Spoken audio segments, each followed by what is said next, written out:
नमस्कार दोस्तों, तो स्वागत है आपको अपना ही YouTube channel make dream career में। आज इस वीडियो में हम लोग फिजिक्स का यानी कि भौतिकी का एक बहुत ही इंपॉर्टेंट टॉपिक भौतिक राशियां यानी कि फिजिकल क्वांटिटीज के बारे में पढ़ने वाले हैं।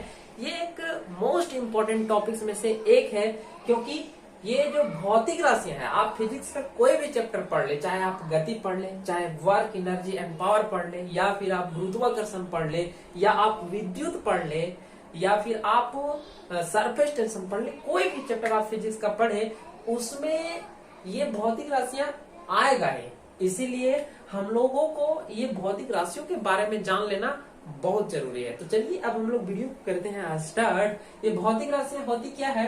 ये कहता है कि एनीथिंग विच कैन मेजर, कुछ भी जिसे हम लोग मेजर कर सकते हैं, नाप सकते हैं, तौल सकते हैं, उसे हम लोग भौतिक राशि कहते हैं। दुनिया में आप कुछ भी इमेजिन कीजिए, कुछ भी जिसे आप खरीदते हैं या बेचते हैं या फिर आप कहीं जाते हैं, तो वो रास्ते की लंबाई सब क्या है? Physical quantity.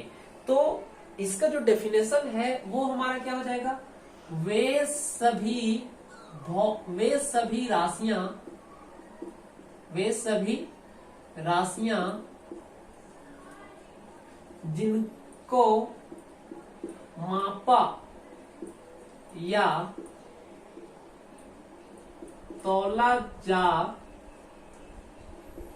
जा सकता है, भौतिक राशियां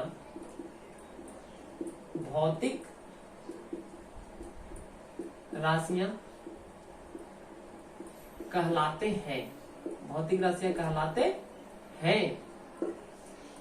तो जिनको हम लोग माप सकते हैं या तौल सकते हैं, वे सभी हमारा क्या है? भौतिक राशियां। जैसे उदाहरण हम लोग ले लेते हैं, जैसे हम लोग ले लेते हैं दूरी, द्रव्यमान,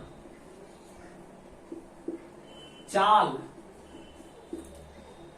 वेग इत्यादि, बहुत सारा है, ठीक है, इत्यादि। एक स्थान ए है और एक स्थान हमारा बी है। अब ए से बी के बीच कितनी दूरी है, उसको हम लोग माप के हम लोग बता सकते हैं। यहां से यहां तक जो दूरी है वो हम लोग मान लेते हैं 10 किलोमीटर है। तो दूरी को हम लोग माप सकते हैं। ए और बी के बीच दूरी जो है वो 10 किलोमीटर है, तो हम लोग कहेंगे कि दूरी हमारा क्या है? एक भौतिक राशि है। उसी तरह से द्रव्यमान को हम लोग क्या कर सकते हैं? माप सकते हैं। जैसे हम लोग कहीं गए और बोले कि हमको आलू चाहिए, कितना? 10 केजी। 10 केजी हमको आलू चाहिए। जैसे हम लोग किराने की दुकान पर गए और बोले कि हमको कितना? 10 किलो।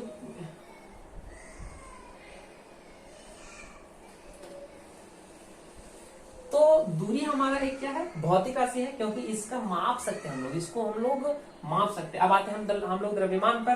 तो तो दूरी हमारा क्या है? एक भौतिक राशि है, क्योंकि इसका मापन संभव है, इसकी लंबाई को हम लोग माप सकते हैं। तो चलिए अब हम लोग आते हैं द्रव्यमान के ऊपर। तो द्रव्यमान को हम लोग माप नहीं सकते हैं, तौल सकते हैं। जैसे हम लोग किराने की दुकान पर गए और बोले कि 10 केजी हमको क्या चाहिए? आलू चाहिए। कितना चाहिए? 10 केजी आलू। तो 10 किलो आलू बोले, इसका मतलब क्या? उसका द्रव्यमान 10 केजी है, उसको वो तौला। तो यहाँ पर हम लोगों ने क्या देखा कि आलू हम लोग 10 केजी लिए, उसको दुकानदार तौला, उसके बाद हमको दिया। यानी कि इसको भी हम लोग मेजर कर सकते हैं। तो मेजर कर सकते हैं, माप सकते हैं, उसी को तो हम लोग कहते हैं भौतिक राशि। अब आइए हम लोग चाल पर आते हैं। चाल पर जैसे एक मोटरसाइकिल राइडर, वो गाड़ी को उड़ा रहा है 40 किलोमीटर प्रति घंटे की स्पीड से, तो उसका जो स्पीडोमीटर है वो क्या दिखा रहा है? उसका 1 घंटा में कितना किलोमीटर जा रहा है। तो उसकी स्पीड को, उसकी चाल को मेजर कर रहा है, माप रहा है कौन? उसका स्पीडोमीटर। तो इस प्रकार से हम लोग चाल को भी हम लोग माप सकते हैं। वेग भी सेम है, उसका भी यूनिट सेम होता है। तो वे सभी राशियां जिनका मापन संभव है, भौतिक राशियां कहलाती है। तो ये थी कुछ भौतिक राशियां। इसके अलावा भी बहुत सारे भौतिक राशियां, आप कुछ भी सोचिए, कुछ भी इमेजिन कीजिए, आप उसको या तो माप सकते हैं या फिर आप उसको तौल सकते हैं। कुछ भी इमेजिन कीजिए, तो बहुत सारे हैं, वो हम लोग एक एक करके डिस्कशन करेंगे जैसे जैसे चैप्टर में आते जाएगा। ठीक है, अब यहाँ पर सवाल आता है कि सर कुछ ऐसा भी चीज है जिनका मापन संभव ना हो, जिसको हम लोग माप नहीं सकते हैं? तो इसका आंसर है हाँ, ऐसे भी चीज मौजूद है जिसका मेजरमेंट नहीं किया जा सकता है, जिसको हम लोग माप नहीं सकते, जिसको हम लोग तौल नहीं सकते। जैसे उदाहरण के लिए आप ले सकते हैं प्रेम। प्रेम को आप नहीं माप सकते। आप किसी से कितना प्रेम करते हैं, आप उसको संख्यात्मक रूप से नहीं बता सकते। जैसे आप आलू लेने गए तो बोल दिए 5 केजी आलू लिए, आप चावल लेने गए तो बोल दिए कि 15 केजी 20 केजी चावल लिए, लेकिन उस तरह से प्रेम को आप नहीं बता सकते कि हम आपको 100 मतलब कितना, हाउ मच, आप इसका जवाब नहीं दे सकते, क्योंकि प्रेम जो है एक फीलिंग्स है। प्रेम को आप किसी को एहसास दिला सकते हैं कि आप उससे या वो आपसे कितना प्रेम करता है, लेकिन कभी उसको आप संख्यात्मक रूप से नहीं एक्सप्लेन कर सकते, नहीं व्यक्त कर सकते हैं। ठीक है, दूसरा उदाहरण है इसका दोस्ती। दो के बीच में, 2 गर्ल्स भी हो सकता है, 2 बॉयज भी हो सकता है, तो उनके बीच में कितना दोस्ती है, कभी आप उस बात को भी संख्यात्मक रूप से नहीं व्यक्त कर सकते, माप तौल के नहीं बता सकते हैं कि हमारे और तुम्हारे बीच में कितना गहरा दोस्ती है, उसको आप एक्सप्लेन नहीं कर सकते हैं by the help of digit या नंबर्स। ठीक है, तो ऐसे भी बहुत सारे हैं। चलिए अब हम लोग आगे बढ़ते हैं, तो इसको हम लोग मिटा लेते हैं। अब बात आता है भौतिक राशियों के प्रकार यानी कि फिजिकल क्वांटिटीज के टाइप्स के प्रकार। ठीक है, तो भौतिक राशियों को 2 तरीकों से विभाजित किया गया है। तो अभी इस वीडियो में हम लोग पहला तरीका देखेंगे, भौतिक राशियां का पहला तरीका, जिससे इसको 2 भागों में डिवाइड किया गया है। तो पहला है मूल राशि। आप सोच रहे थे अदिश और सदिश, नहीं दोस्त, वो हम लोग नेक्स्ट वीडियो में पढ़ेंगे। मूल भौतिक राशि लिख देते हैं, मूल भौतिक राशि। और एक है व्युत्पन्न भौतिक राशि। मूल भौतिक राशि को हम लोग फंडामेंटल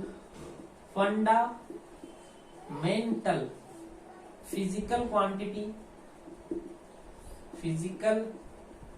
क्वांटिटी कहते हैं। वहीं हम लोग व्युत्पन्न भौतिक राशि को डिराइव्ड फिजिकल क्वांटिटी कहते हैं। तो ये है हमारे भौतिक राशियों के 2 प्रकार। अदिश सदिश भी हैं, लेकिन वो दूसरे हिसाब से। ये है हमारा उनका फॉर्मेशन कैसे हुआ है। ठीक है, फॉर्मेशन के हिसाब से इसको हम लोग 2 भागों में बांटते हैं, मूल भौतिक राशि और दूसरा है व्युत्पन्न भौतिक राशि। मूल भौतिक राशियां ऐसी राशियां को कहते हैं जो किसी अन्य भौतिक राशि पर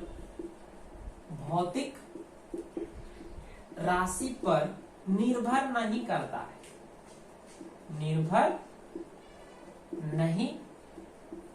है, ठीक है। जब निर्भर नहीं करता है तो मूल भौतिक राशि जो होता है वो 7 होते हैं। कितने होते हैं? 7। वो पहला है वो है हमारा लंबाई, लंबाई। दूसरा है आपका क्या, द्रव्यमान मास। तीसरा है आपका समय, टाइम। चौथा है ताप, टेम्परेचर। और 5वां है ज्योति तीव्रता। छठा है विद्युत धारा। और 7वां है पदार्थ का द्रव्यमान। तो ये है हमारे मूल भौतिक राशियां, फंडामेंटल फिजिकल क्वांटिटीज, जो किसी दूसरे राशियों पर निर्भर नहीं करते हैं। अब हम लोग बात करते हैं व्युत्पन्न भौतिक राशियों का। तो व्युत्पन्न भौतिक राशियां ये जो है वो फंडामेंटल यानी कि मूल भौतिक राशियों पर निर्भर करते हैं। जैसे उदाहरण से हम लोग समझ लेते हैं, जैसे हम लोग बात करते हैं चाल की, स्पीड। तो स्पीड बराबर होता है क्या? दूरी बटा समय। दूरी हमारा क्या है? लंबाई है। और समय हमको पता है कि हमारा एक फंडामेंटल फिजिकल क्वांटिटी है, और लंबाई भी हमारा एक फंडामेंटल फिजिकल क्वांटिटी है। तो द फंडामेंटल फिजिकल क्वांटिटी की सहायता से हम लोग एक डिराइव्ड फिजिकल क्वांटिटी बना लिए। तो इस प्रकार से डिराइव्ड फिजिकल क्वांटिटी का निर्माण होता है, यानी कि फंडामेंटल फिजिकल क्वांटिटी को डिवाइड करके, मल्टीप्लाई करके, जोड़ के, घटा के, कैसो भी हम लोग क्या करते हैं, डिराइव्ड फिजिकल क्वांटिटीज को हम लोग डिराइव करते हैं, उसका मतलब बनाते हैं उसको। जैसे एक और हम लोग ले लेते हैं, जैसे त्वरण।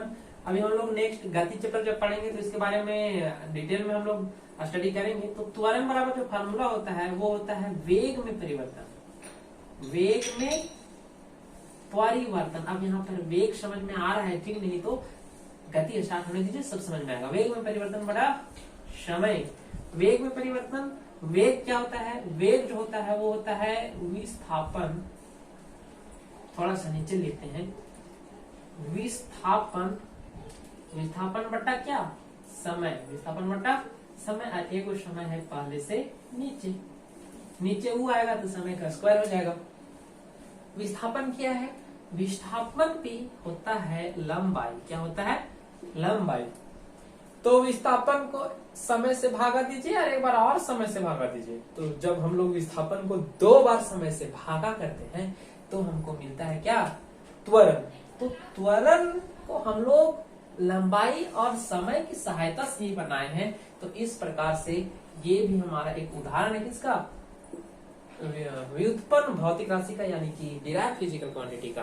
तो फंडामेंटल क्या है? ये वे राशियां होती है जो किसी अन्य राशियों पर निर्भर नहीं करती है, जबकि व्युत्पन्न भौतिक राशि जो होता है वो फंडामेंटल फिजिकल क्वांटिटी पर डिपेंड करता है, निर्भर करता है। ठीक है, इस वीडियो में इतना ही। नेक्स्ट वीडियो में हम लोग पढ़ेंगे अदिश राशि और